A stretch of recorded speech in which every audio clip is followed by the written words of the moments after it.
ஏன்னா இந்த காலத்தில் தான் ஆன்மாவிற்கா அதிகமான உணவை கொடுக்கின்றோம்.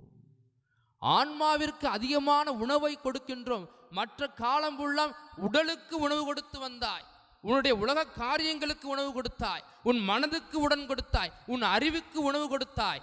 ஆனால் இந்த காலத்தில் நீ ஆன்மாவிற்கு உணவு கொடுத்தாய். அதனால என்ன செய்வ? நீர் புனிதரை போல வாழ முயற்சிப்ப. ஆன்மாவிற்கு உணவுனா என்ன?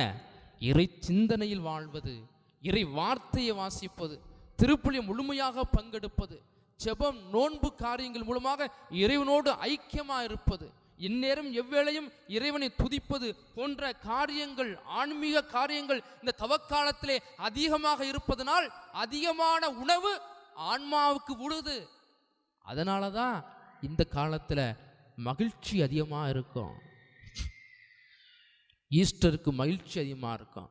அடுத்து ஒரு வாரம் போகும், அடுத்து 10